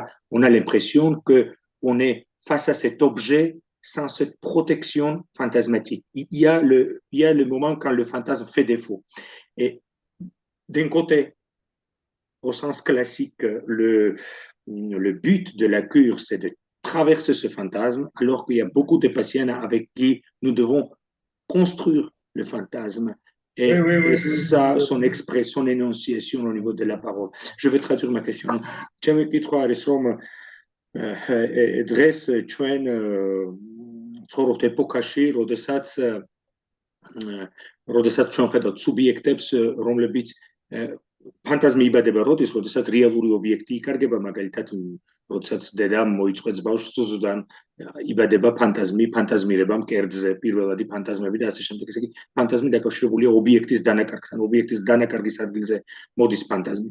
და დღეს ჩვენ ხედავთ, რომ ეს ობიექტი თითქოს ცხვირწინუდებს სუბიექტს და ის ვერ ანვითარებს ფანტაზმს. ესე იგი, ჩემსა და ობიექტს შორის ფანტაზმის ვუალ, ეს ქსოვილი ძალიან გაცრეცილია, რის გამო ჩვენ გვაქვს ძალიან ძლიერი შფოთვები პაციენტებთან, დერეალიზაცია, დეპერსონალიზაცია და ასე შემდეგ. და ერთ შემთხვევაში ანალიზის მიზანი არის ფანტაზმის გადაკვეთა, რომ სუბიექტმა გადაკვეთოს საკუთარი ფანტაზმი, დეზალიენაცია, ანუ სეპარაცია თავის ობიექტთან და ამ იდენტიფიკაციებთან და ზოგიერთ შემთხვევაში პირიქით ჩვენ ვცდილობთ, რომ ფანტაზმის კონსტრუირება მოვახდინოთ იმისთვის, რომ რაღაც სიმხარე შეიძინოს სუბიექტს. Voilà, c'est très ma question. Oui, alors je vais répondre très brièvement à ma façon, mais on peut lire ça chez Freud dans le malaise dans la culture, c'est clairement expliqué. Moi, je dis très simplement, si vous voulez cliniquement trouver la névrose, cherchez la perte. C'est la perte qui construit. Le sujet humain se construit sur la perte et sur l'expérience de la perte. C'est ce que dit Freud, c'est ce que la psychanalyse nous apporte. Alors, qu'est-ce qui se passe lorsqu'un enfant ne fait pas l'expérience de la perte, notamment à travers le sevrage, par exemple, hein? Qu'est-ce qui se passe? Freud le dit. Si l'enfant ne fait pas l'expérience de la perte, il reste dans la toute-puissance infantile. Il reste dans la toute-puissance narcissique des désirs infantiles. Et Lacan reprend la chose. Il dit à la fin du séminaire, les 4 concepts fondamentaux, qu'est-ce que c'est qu'un désir fou? Il dit, ça existe un désir fou. Et je vais traduire juste la première partie de Freud. ანუ მართლაც თუ გინდა იპოვო ნევროზი, ეძებე დანაკარგი, ეძებე ლაპერტ, ანუ დანაკარგის გამოცდილება. სუბიექტი, ენის სუბიექტი იბადება ამ დანაკარგის კვალობაზე, რომ არ იყოს პირველადი ობიექტი, როგორც დაკარგული ობიექტი, მის ადგილზე ვერ მოვიდო და მოლაპარაკე სუბიექტი. და როცა ბავშვთან არ არის ობიექტის დაკარგვის გამოცდილება, ფროიდი ამბობს, ასეთ შემთხვევაში ბავშვი რჩება ნარცისტული, ინფანტილური ხოვლისშემძლეობის ფანტაზმის ტოტალური გავლენის ქვეშ. და ლაკანი თავის სემინარში ფსიქოანალიზის 4 ფუნდამენტური კონცეფტი ამბობს. Alors, Lacan dit, il parle du désir fou. Il dit le désir fou, c'est un désir qui n'a pas de limite, qui n'a pas trouvé de limite, Et Lacan, j'ai appris très tôt que Lacan s'intéressait toujours à la limite. Et pas que Lacan, Michel Foucault, quelqu'un m'a dit, qui connaissait bien Michel Foucault, que Michel Foucault était absolument obsédé par la limite, tu vois. Autrement dit, obsédé par la limite. Par la question de la limite, tu vois. C'est-à-dire, les intellectuels cherchent la limite. Et parce qu'on voit très bien qu'en l'absence de cette limite, qui pour nous est une perte, qui pour nous, la limite pour nous vient de l'expérience de la perte infantile, tu vois déjà. Hein? Si elle n'existe pas, c'est ce que nous avons aujourd'hui dans le monde politique. Nous avons la toute-puissance la plus folle, partout. Hein? J'ai relu justement il y a une semaine le livre de Charles Menman, L'homme sans gravité. C'est un peu, Ouais. il est trop, mais bon, il parle de ses limites et de cette. Oui, oui. C'est un entretien entre Jean-Pierre Lebrun et Charles Menman. Oui, je connais bien. როცა ესე იგი ლაკანი რას ამბობს? ლაკანი ამბობს, რომ შეიძლება არსებობდეს სურვილი, სურვილზეა, რა თქმა უნდა, ბევრს ლაპარაკობს, მაგრამ არსებობდეს გიჟური სურვილი, შეშლილი სურვილი. რა არის გიჟური სურვილი ლაკანის აზრით? ეს არის სურვილი, რომელიც ვერ პოულობს ლიმიტს, რომელიც უსაზღვროა და რომელიც არ ეჯახება შეზღუდვას. და მიშელ ფუკოც და არა მხოლოდ და ბევრი ინტელექტუალი, განსაკუთრებით მიშელ ფუკო, მე ამას მიყვება ადამიანი, რომელიც მას კარგად იცნობდა. მიშელ ფუკო იყო შეპყრობილი ლიმიტის საკითხით, ლიმიტის როგორც ზღვრულობის, თუ შეიძლება ასე ითქვას, და ინტელექტუალები ზოგადად ეძებენ ლიმიტს, იმდენად, რამდენადაც ეს ლიმიტი არის ჩვენთვის ფსიქოანალიტიკოსების ის, რასაც ჩვენ ვუწოდებთ დანაკარგს, ანუ როდესაც ჩვენი ურთიერთობა პირველად ობიექტთან დანაკარგით არის წვდომა ფუნდამენტურად შეზღუდული. თუ არ არსებობს ეს ლიმიტი, თუ არ არსებობს ეს დანაკარგი, ჩვენ გაქვს საქმე გიჟურ სურვილთან, ყოვლის შემძლეობის ნარცისტულ ფანტაზმთან, იმასთან, რასაც ჩვენ დღეს პოლიტიკაში ვიყურებთ მაგალითად. Par exemple, Trump, voilà. Et Musk, voilà. Hein? Lorsque le pouvoir n'a plus de limite, lorsque l'argent n'a plus de limite, c'est la folie complète. Oui, c'est pourquoi il veut se déménager sur le Mars. C'est-à-dire, il n'y a pas la limite. Ça veut dire que je peux. Oui, alors en sciences politiques démocratiques, dans les sciences politiques démocratiques, je dirais, on dit justement que le pouvoir, c'est pas le pouvoir qu'on donne à l'homme politique, c'est le pouvoir qui est la politique, c'est la limitation du pouvoir dans une démocratie. Oui. ანუ საქმე ეხება მაგალითად პოლიტიკაში, როცა ლიმიტების შევზება არ არის, ტრამპის შემთხვევა, ელონ მასკის შემთხვევა არა, რომელიც ფული მაქვს და მე შემიძლია ყველაფერი გავაკეთო, გადავსახლდე მარსზე და ასე შემდეგ პერსონალ, ან გრენლანდია ვიყიდო და ასე. ანუ ეს ნიშნავს იმას, რომ მაგალითად დემოკრატიულ პოლიტიკურ მეცნიერებებში ამბობენ რას, რომ ძალაუფლება არ არის ის, რასაც ხალხი აძლევს პოლიტიკოს, არამედ ძალაუფლება არის ის, რასაც ხალხი უზღუდავს პოლიტიკოსს. ანუ დემოკრატია არის ძალაუფლების არა გადაცემა ვინმესთვის, არამედ ვინმესთვის მისი შეზღუდვა. აქ რეალურად აი დანაკარგზე რაც ახსენეთ, რომ ანუ იმისათვის რომ სუბიექტი გახდეს ნევროტიკი, მოლაპარაკე სუბიექტი, ეს ხომ დაახლოებით იგივეა, რასაც დოლტო ამბობდა სიმბოლიგენურ კასტრაციებზე, ხო? ორალური, ანალური და გენიტალური, იმისათვის რომ მოხდეს სუბიექტის ჰუმანიზაცია.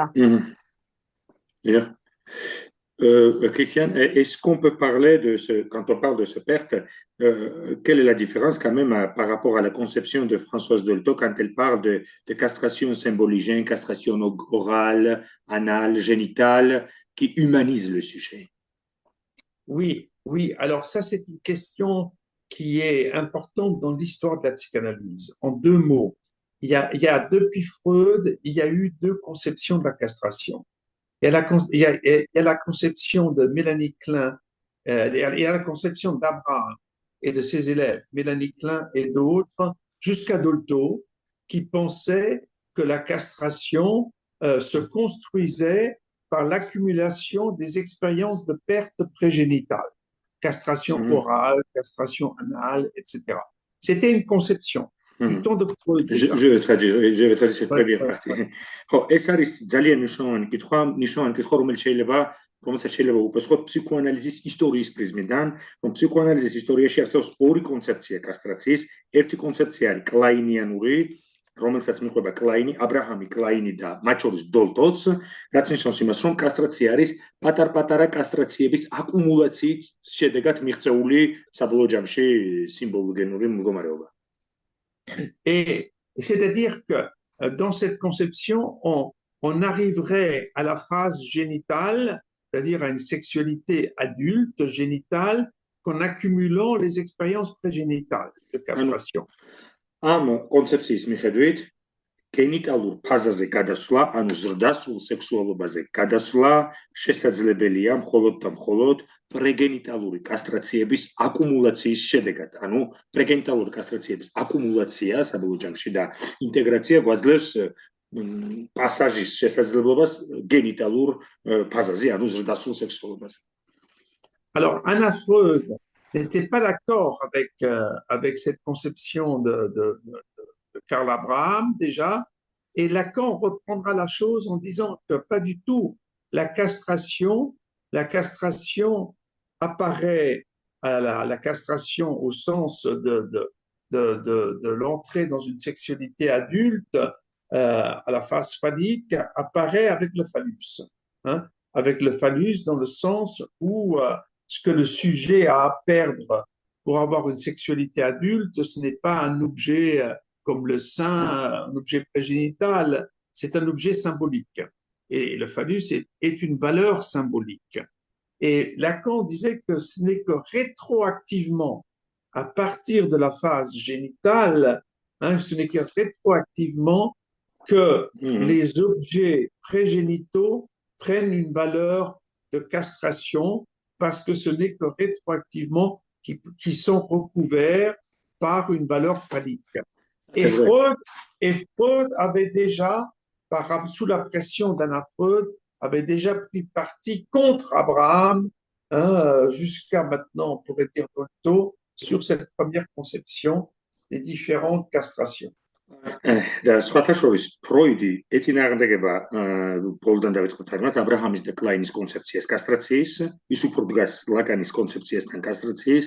ანა ფროიდიც ეწინააღმდეგებოდა კარლ აბრაჰამის ამ კონცეფციას, არ ეთანხმებოდა მას და ლაკანიც არ ეთანხმება ამ კონცეფციას, ვინაიდან ის მიიჩნევს, რომ საქმე ეხება კასტრაციის დროს სიმბოლურ დანაკარგს და საქმე ეხება ფალოს და არა პენის და რეალური ობიექტების დაკარგვა, როგორც არის ანალური კასტრაცია თუ ორალური მკერდი და ასე შემდეგ, იმდენად იძენს სიმბოლიგენურ მნიშვნელობას, რამდენადაც ხდება მთავარი კასტრაცია ოიდიპოსში და აი ოიდიპოსში მომხდარი კასტრაციის სიმბოლური და ფალიკური გამოცდილება რეტროაქტიულად, après coup, on peut dire après coup, Après coup, oui, exactement. Après coup, ესე იგი რეტროაქტიულად ზძენს პირველად დანაკარგებს ფალიკურ და სიმბოლიგენურ მნიშვნელობას. ანუ თავისთავად მათ არავითარი ავტონომია ამ კასტრაციებს არ გააჩნიათ, თუ არ მოხდა მთავარი კასტრაცია. C'est-à-dire, sans la fonction paternelle, aucune castration anale ne valent rien. C'est exactement ça. Favorot რო თქვა, მამის ფუნქციისა და მამის მეტაფორის ოიდიპოსში განხორციელების გარეშე არავითარი ანალურ კასტრაციას ან ორალურ კასტრაციას არავითარი ეფექტი არ ექნებოდა ლაკანისთვის. Attends 2 secondes, il faut que j'ouvre une patiente. Je reviens. Oui, oui. Patience, გაუღებ კარს და დაბრუნდება.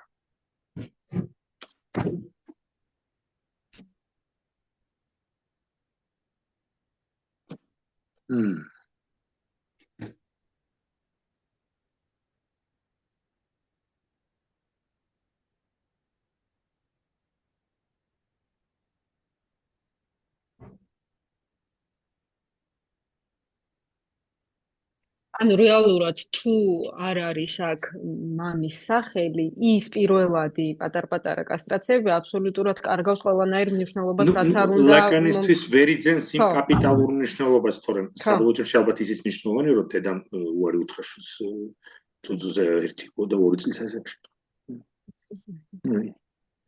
On prend encore une question, si tu veux, et je m'excuse de ne pas pouvoir continuer. კიდევ ერთი კითხვა, რომ პაციენტი მოსულია და თუ არის რომ რაიმე კითხვა, უკლერად. თუ შეიძლება მე რო დავსვა, თუ სხვას არ აქვს სული. რა თქმა უნდა. ისმენთ ცოტა. კი ბატონო. ბოს ახსენეთ ასეთი ცნება შეშლილი გიჟური სურვილი. და ანუ მე ვსაუბრობთ პოლიტიკაზე რა, მე მაინტერესებს ანუ თუ ეს შეშლილი სურვილი არის სურვილი, რომელიც ვერ პოულობს ლიმიტს. რა მიმართება აქვს ამ ცნებას ლაკანის მეორე ცნებასთან, რომელსაც ჟუასანსი ქვია, თუ არ ვწდები სწორად ვამბობ. რატომ არ არის მაშინ ეს ჟუასანსი? ხო, ანუ რატომ არ მტკივა თუ გიჟური სურვილი მაქვს, რატომ საბოლოოდ არ ვიღებ ტკივილს ამ ჩემი სურვილის განხორციელების შედეგად. ან თუ ვიღებ, რატო ვიღებ?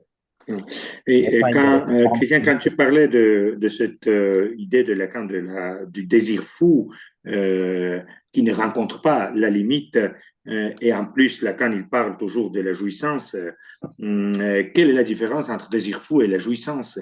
Est-ce qu'on peut dire que le désir fou c'est jouissance? Oui, alors ça je peux vous donner très rapidement un petit éclairage qui montre à mon avis le génie de Lacan. Vous savez que Freud définissait la castration de la façon suivante. Il disait entre la jouissance, entre la satisfaction pulsionnelle cherchée parce que perdue et la satisfaction pulsionnelle trouvée dans le monde, ce n'est pas ça. La plupart du temps, c'est la déception, c'est l'insatisfaction et le sujet dit ce n'est pas ça.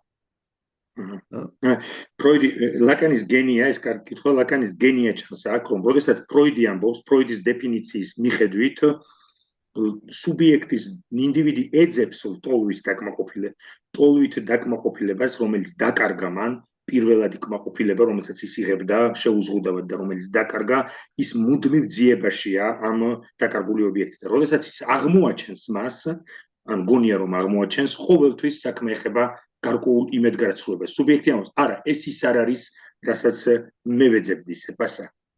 ანუ ესე იგი აღმოჩენა ჩემი დაკარგული ლტოლვითი დაკმაყოფილებისა და ობიექტისა ყოველთვის დაღდასმულია დაუკმაყოფილებლობით და იმედგარცრუებით.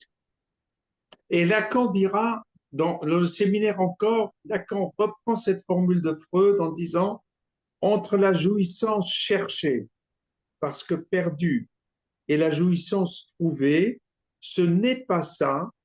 Et il ajoute simplement, et ça laisse à désirer.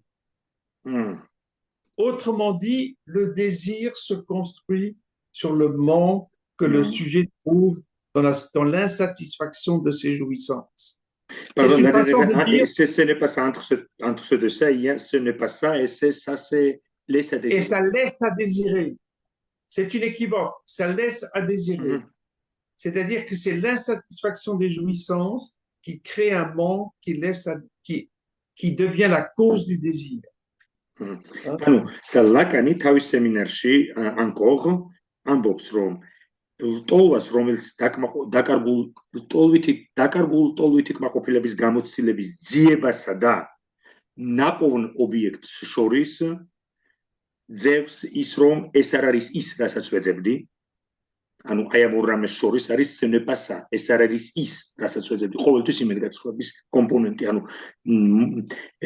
იმ ტოლვას შეხედე ესე იგი ძიები რომელსაც მე ვეძიებ და რომელიც მე ვიპოვე შუაში არის ce n'est pas ça ეს ის არ არის რასაც ვეძებდი და ლაკანი ამატებს ეს არის სწორედ ის რაც ხდის შესაძლებელს რომ მე დავრჩე სურვილის სუბიექტი ანუ მუდმივად ვიყოს სურვილის ლოგიკაში სხვაგვარად რო ვთქვათ ეს დაუკმაყოფილებლობა ეს იმედგარცრუება ობიექტთან შეხვედრით გამოწვეული აფუძნებს ნაკლს და აფუძნებს სურვილს ესე იგი ის რომ მე სულ ცოცხალი ვარ და სულ მიხარია Voilà, on s'arrête là. Merci beaucoup Christiane. Je vous remercie en tout cas et à bientôt. Et j'espère qu'on aura un peu plus de temps pour discuter. Merci. C'est enregistré, je vais t'envoyer un enregistrement. Merci. Super. Merci beaucoup, merci à toi. Merci beaucoup. Merci beaucoup. C'était un vrai plaisir. C'est un plaisir. J'aime beaucoup la Géorgie. Nous aussi. Merci. Bye bye. Au revoir. კარგად, მადლობა. ნახვამდის. მადლობა. ნახვამდის. მადლობა. მადლობა. მადლობა დიდი. ნახვამდის. ეს ჩანაწერი რო შევინახო, ახლა ესე იგი დავაპაუზებ.